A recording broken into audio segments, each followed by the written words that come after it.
Brain tumour. अक्सर हमने देखा जब लोग इस नाम को सुनते हैं तो उनके मन में इतना डर आ जाता है जैसे एक डेथ सेंटेंस हो। ब्रेन जो है वो it's like a central processing unit for us. तो अगर उसमें कोई भी प्रॉब्लम है, उसमें कोई भी चीज़ आएगी तो डर आना नेचुरल है। ब्रेन ट्यूमर की बात आती है तो उनको ऐसा लगता है कि कैंसर है। ट्यूमर, कैंसर अलग अलग टर्मिनोलॉजीज हैं। हम यूजुअली उनको एक साथ इंटरचेंज करके यूज़ करते हैं। मोबाइल फ़ोन यूज़ करने से जो रेडिएशन होती है उससे ब्रेन ट्यूमर हो, इसमें कितनी सच्चाई है?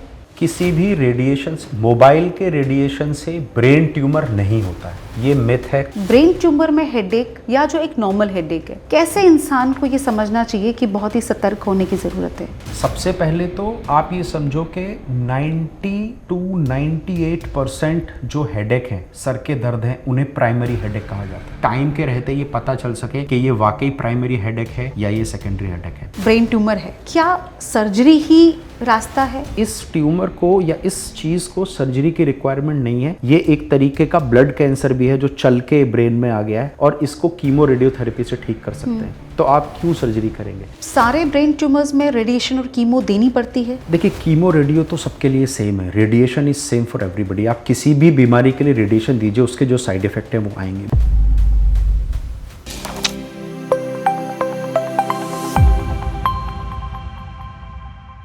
अक्सर आपने देखा होगा कि अगर कंप्यूटर की हार्ड डिस्क क्रैश हो जाए तो कंप्यूटर किसी काम का नहीं रहता। उसी तरह हमारा शरीर भी एक कंप्यूटर की तरह है और हमारा दिमाग एक हार्ड डिस्क।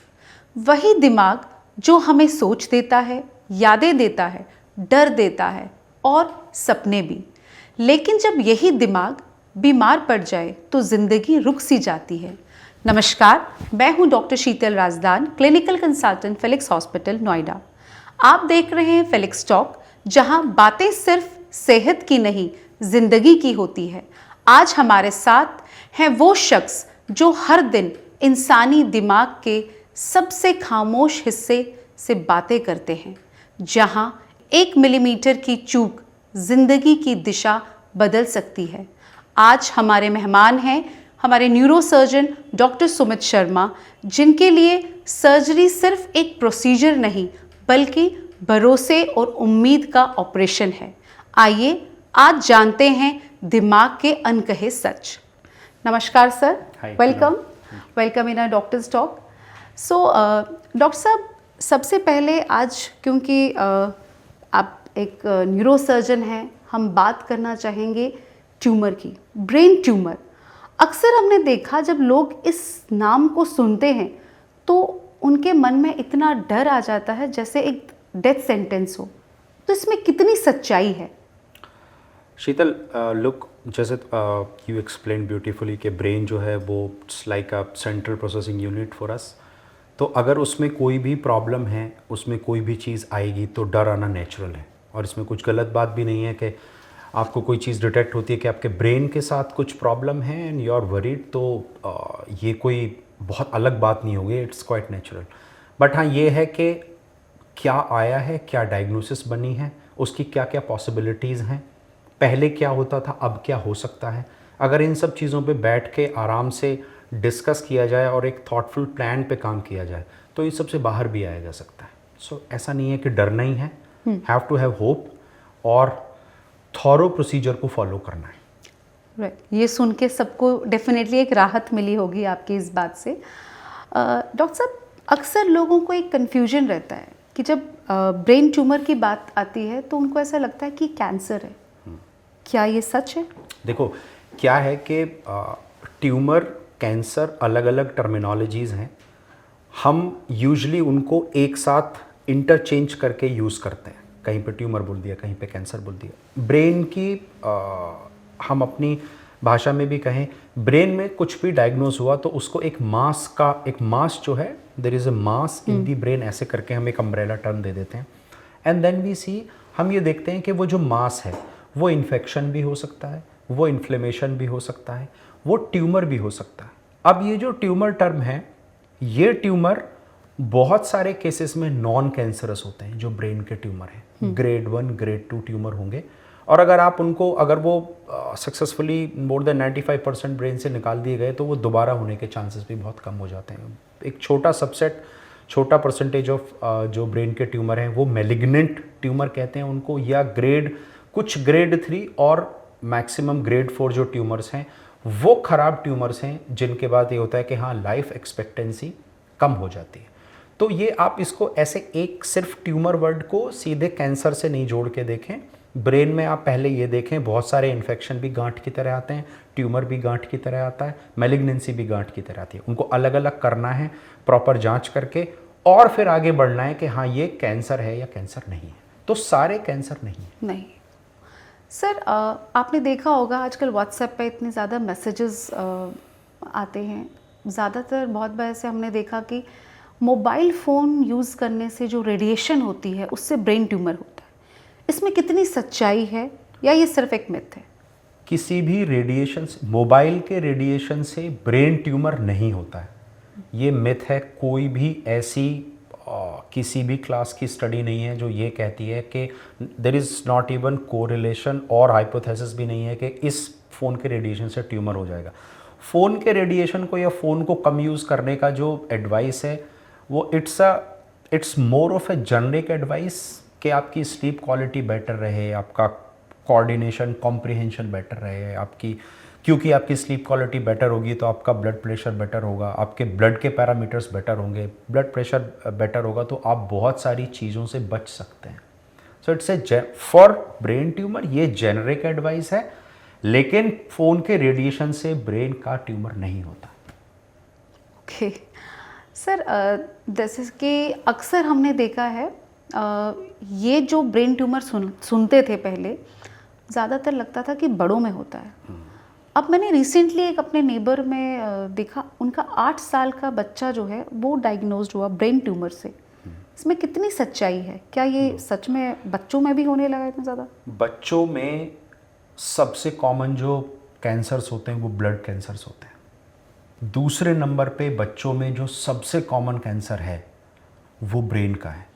तो जैसे ब्लड क्या है, ब्लड कोई सॉलिड ऑर्गन नहीं है, लेकिन ब्रेन, लंग, किडनी, लिवर ये सॉलिड ऑर्गन है। तो अगर आप ऐसे देखो तो ब्रेन का कैंसर बच्चों में नंबर 1 पे है और ब्लड कैंसर ऑब्वियसली पहले। तो किसी सॉलिड ऑर्गन के हिसाब से हम देखें तो ब्रेन का कैंसर नंबर 1 पे है, या ओवरऑल नंबर 2 पे ब्रेन का कैंसर बच्चों के कैंसर में आता है, या ब्रेन के ट्यूमर बच्चों के ट्यूमर में आते हैं। इसीलिए छोटे बच्चों के दौरों, उनके किसी बिहेवियरल में चेंज, उनके किसी भी ऑर्गन में या किसी भी चीज़ में कोई प्रॉब्लम कुछ भी आती है तो बच्चों को लेके हम बहुत ज़्यादा सेंसिटिव रहते हैं। इमेजिंग कराने में, इन्वेस्टिगेशन कराने में बिल्कुल नहीं झिझकते हैं, और बहुत सारे जो बच्चों के ब्रेन के ट्यूमर्स हैं वो आसानी से ट्रीट भी हो जाते हैं। इट्स मोर अबाउट के टाइम से उनको ट्रीट किया जाए और थॉरोली फॉलो किया जाए। ओके सर, सिम्टम्स की बात करें तो सबसे ज़्यादातर हेडेक को माना जाता है। अगर हम देखें तो हेडेक तो नॉर्मली भी बहुत सारे लोगों को बहुत रीजंस की वजह से होता है। तो ऐसे में ब्रेन ट्यूमर में हेडेक या जो एक नॉर्मल हेडेक है, कैसे इंसान को ये समझना चाहिए कि बहुत ही सतर्क होने की ज़रूरत है? सबसे पहले तो आप ये समझो कि 90 to 98% जो हेडेक हैं, सर के दर्द हैं, उन्हें प्राइमरी हेडेक कहा जाता है। प्राइमरी हेडेक का मतलब है कि आपका कोई भी इमेजिंग, MRI, CT किया जाएगा, वो नॉर्मल आएगा। मतलब वो आप ऐसे कह सकते हो वो नॉर्मल हेडेक है। हमें पकड़ने हैं वो 2-3%, 5% जो वाकई ब्रेन में कोई सब्सटेंशियल फाइंडिंग है, MR पे, CT पे हमें दिखती है और उसकी वजह से हेडेक हो रहा है। तो अगर आपका सरदर्द पुराना नहीं है, आपको अभी सरदर्द होना शुरू हुआ है, या आपके बच्चे को सरदर्द होता है बार बार, और उस सरदर्द के साथ बहुत ज़्यादा उल्टियाँ, चक्कर, आपको देखने में प्रॉब्लम, या हाथ पैरों के फंक्शन में कोई प्रॉब्लम आपको लगती है, या आपके फैमिली मेम्बर को लगती है, तो इट्स मैंडेटरी कि आप जाएं and you get the investigations done, so that कि टाइम के रहते ये पता चल सके कि ये वाकई प्राइमरी हेडेक है या ये सेकेंडरी हेडेक है। बहुत सारे हमारे ऐसे पेशेंट हैं जो आते हैं, हम भी नहीं सोच रहे होते कि कुछ इनके स्कैन में आएगा, and we are surprise to see के आप सिर्फ हेडेक लेके आए थे और इतनी बड़ी गांठ इतनी दिमाग में बड़ी पड़ी। निकल के। सर मेरी एक दोस्त हैं जिनकी मदर की उम्र लगभग 60 साल के करीब होगी। तो आजकल उनको वो कहती हैं कि धुंधला भी दिखता है और वो बैलेंस भी नहीं कर पाती हैं बहुत बार चलते हुए। तो इस चीज़ को हम एक ओल्ड एज सिम्टम मानेंगे या कहीं ब्रेन ट्यूमर का इशारा? अगर 60 साल की उम्र है, 55 साल की उम्र है, 55-60 साल में कोई चलते में लड़खड़ाना या इस तरह के सिम्टम नहीं आते। अगर आपको विजन में प्रॉब्लम आ रही है, स्पेशली अगर आपका एक साइड का विजन कम हो रहा है, या आप ऐसा कहते हैं कि मुझे साइड से देखने में प्रॉब्लम है, मुझे पता तो लगता है लेकिन तब पता लगता है जब बाइक या कार मेरे साइड से निकल के चली जाती है, या आप चलते हैं तो आपके पैर इधर उधर पड़ रहे हैं।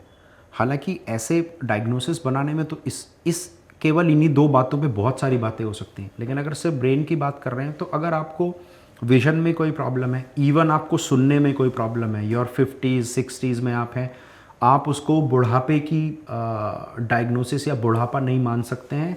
स्पेशली अगर आपके सिम्टम किसी एक तरफ आ रहे हैं, आपको एक कान से कम सुनता है, कान में आवाज़ आती है, आपको बहुत चक्कर आते हैं और कान में आवाज़ आती है, आपको एक आंख से देखने में प्रॉब्लम है, या दोनों आंखों से आप देखते हैं विजन धुंधला होने लगा है, लेकिन आपका आई डॉक्टर कहता है कि आपकी आंखें तो बिल्कुल ठीक है, या फिर आपको शरीर के किसी पर्टिकुलर एक पार्ट में या एक साइड में आपको कुछ सिम्टम सुन्न जैसा झंझनाहट फील होती है, या फंक्शन में प्रॉब्लम आ रही है। अगर ये सारी बातें हैं, इनमें से कुछ भी, तो आप ये मान के चलिए कि जो प्राइमरी प्रॉब्लम है वो ब्रेन में कहीं ना कहीं है। कहीं ना कहीं you have to consult your doctor and see के ये क्या है। ओके।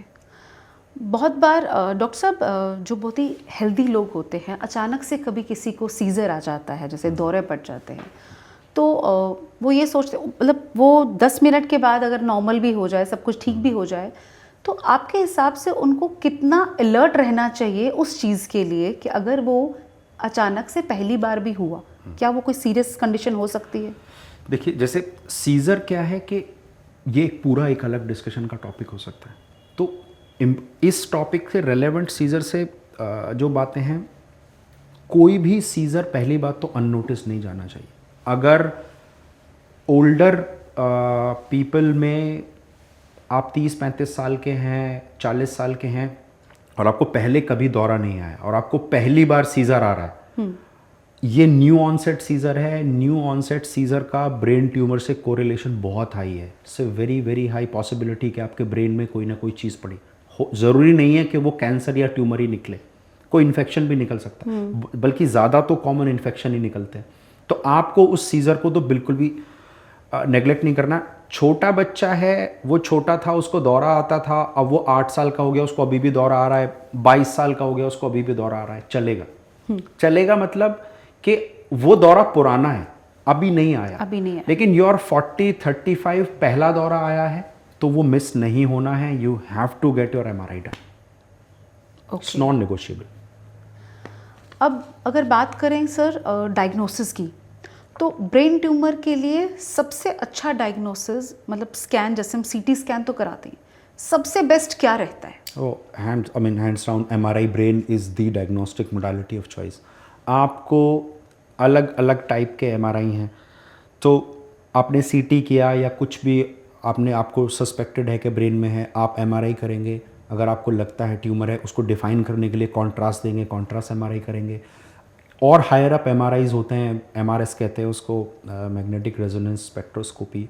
उसमें आप करके ये देख सकते हैं कि जो हम पहले बात कर रहे थे कि सारे ब्रेन ट्यूमर मैलिग्नेंट हैं, तो कुछ कुछ उससे हम इन्फेक्शन को और ट्यूमर को डिफ्रेंशिएट कर सकते हैं। कई बार ग्रेड को भी डिफ्रेंशिएट किया जा सकता है MRI से। फिर एक MRI होता है, इसे फंक्शनल MRI कहते हैं। अगर आपका ट्यूमर ब्रेन के उन हिस्सों में पड़ा है जो बोलने, कॉम्प्रिहेंशन, लैंग्वेज को गवर्न करते हैं, स्पेशली उन एरियाज़ में ट्यूमर पड़े हैं, तो हम फंक्शनल MRI करते हैं। And we can actually delineate कि आपका जो ट्यूमर है वो आपके स्पीच के या आपके हैंड मूवमेंट से कितना दूर या कितना पास है। ये उन लोगों में बहुत इंपॉर्टेंट है। यंग पेशेंट हैं, वर्किंग हैं, they are left dominant, right dominant, जो भी डोमिनेंस है, and their working is dependent, obviously हाथ पे डिपेंडेंट है या स्पीच पे डिपेंडेंट है, या स्पीच एरिया में ट्यूमर पड़ा है। जैसे हमने सर 2 साल पहले एक सर्जरी की थी, तो उसको लेफ़्ट साइड में पेशेंट को ट्यूमर था, बिल्कुल स्पीच एरिया के पास। तो हमने अवेक क्रेनियोटमी की थी। अवेक क्रेनियोटमी का मतलब ये होता है कि पेशेंट पूरी सर्जरी के दौरान जाग रहा था and one of us was continuously talking to him so that कि हमें ये पता रहे कि हम इस फाइबर के पास हैं, इसके थोड़ा इधर जाते हैं तो स्पीच में प्रॉब्लम आती है and we have to define this area, बस इतने ही एरिया में काम करना है।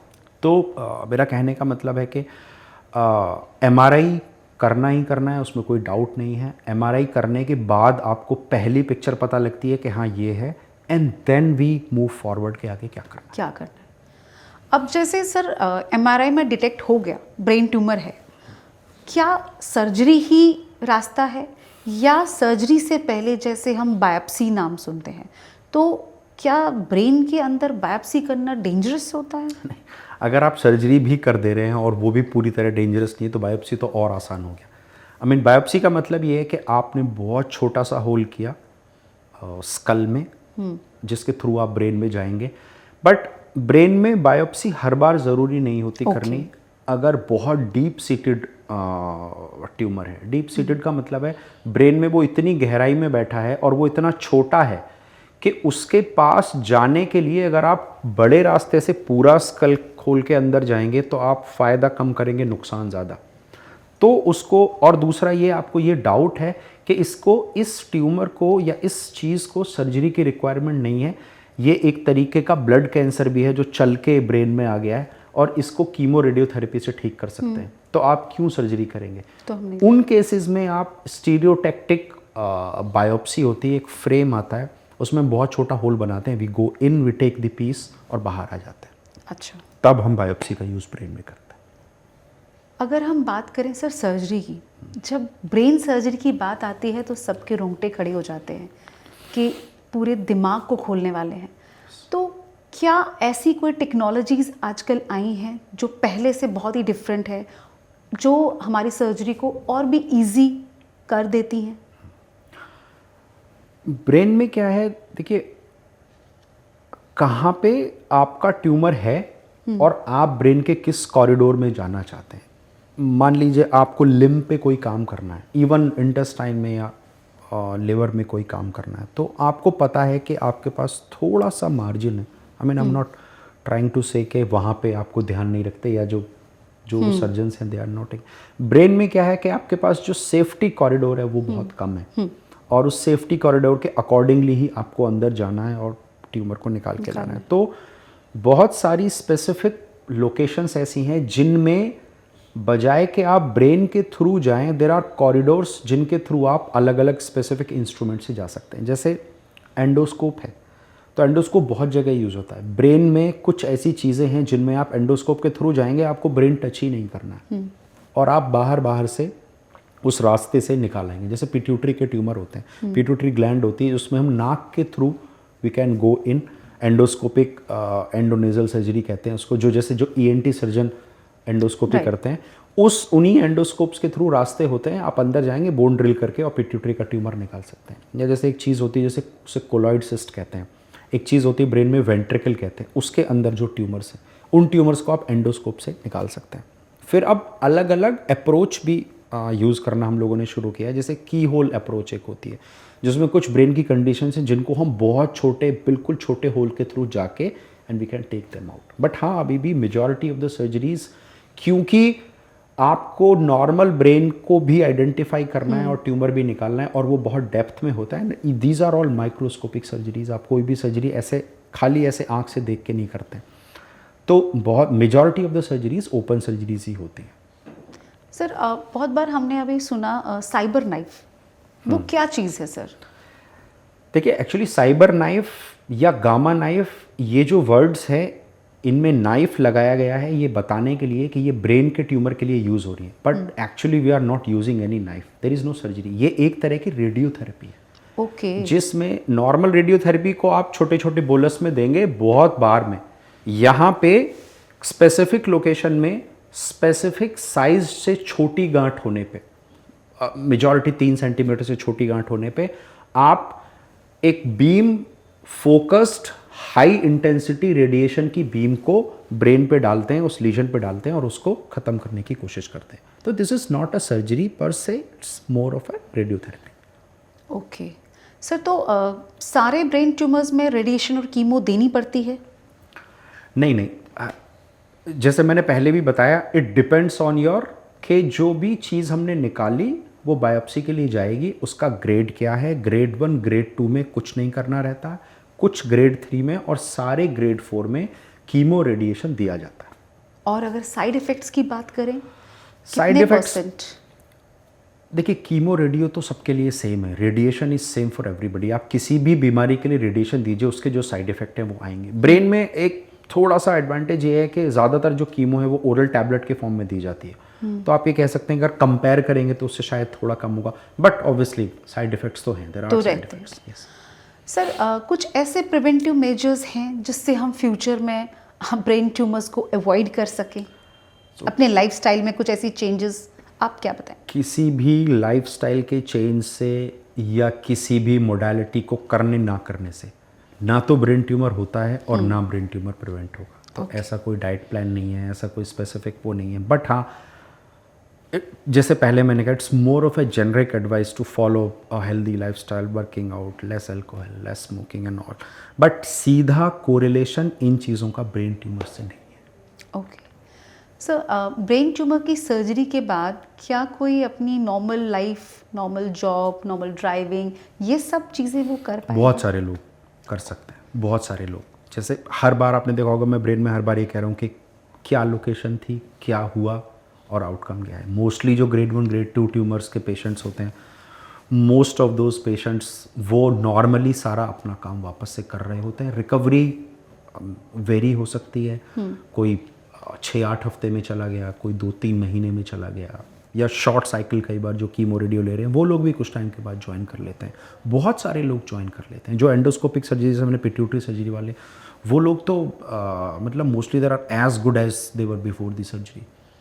तो बहुत सारे लोग हैं जो ज्वाइन कर लेते हैं। सो अब हमें ब्रेन ट्यूमर की सर्जरी से डरना नहीं चाहिए? हाँ, आई मीन ऑब्वियसली डरना नहीं चाहिए, और देर इज़ नथिंग लाइक कि बस अब ये हो गया तो अब ये एकदम दी एंड है। The end it's not the and.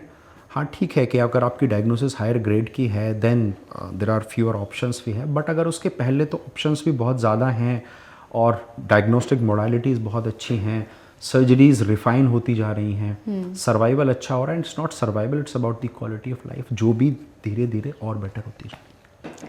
Sir, एक बार हमारे व्यूवर्स को, पेशेंट्स को कुछ एक मैसेज आप देना चाहें अपनी तरफ से? बेस्ट मैसेज जो है वो यही है कि आप अपने सिम्टम्स को इग्नोर नहीं करिए। हेडेक के साथ अगर और कुछ आ रहा है बार बार, इवन अगर हेडेक भी आपका न्यू ऑनसेट है, आपको कभी दौरा आ गया, आपके हाथ पैरों में आपको कोई प्रॉब्लम फील हो रही है, नमनेस है, आपका हाथ पैर कोई काम नहीं कर रहा है, आपको स्पीच में प्रॉब्लम आ रही है, देखने में प्रॉब्लम आ रही है, सुनने में प्रॉब्लम, कोई भी चीज़ है, आप जाइए, you get your MRI done. अब MRIs इतने ईजिली अवेलेबल हैं कि कोई भी जाके, इंडिया में तो ये भी नहीं कि आपको डेट लेनी है, आप वेस्ट में जाएंगे तो आपको डेट लेनी पड़ेगी, 3 महीना 6 महीने बाद आपको MRI हो रहा है, कुछ हो रहा है। इंडिया में ऐसा नहीं है, आप जाइए, आप रिक्वेस्ट पे भी MRI करा सकते हैं, उसको इग्नोर नहीं करिए। और अगर ऐसी कोई डायग्नोसिस बनती भी है तो there is no need to panic. It's not है कि बस अब ये डेड एंड आ गया, you just work it through, और बहुत सारे लोग इससे बाहर आ जाते हैं, they are as good as जो कि वो पहले थे। आई होप इससे ज़्यादा की ज़रूरत नहीं है। It sums it up. Thank you so much sir, thanks a lot for your valuable time. आपने बहुत अच्छा हमें समझाया, हमारे व्यूवर्स को। तो ये थे हमारे साथ डॉक्टर साहब, डॉक्टर सुमित शर्मा, न्यूरोसर्जन, जिन्होंने दिमाग की परतों के साथ साथ जिंदगी की भी कई परतें खोली। अगर आपका भी इससे जुड़ा कोई सवाल है तो प्लीज़ हमारे कमेंट बॉक्स में आप अपना क्वेश्चन ज़रूर लिखें। हम आपसे फिर मुलाकात करेंगे किसी नई समस्या के समाधान के साथ। Thank you so much. नमस्कार।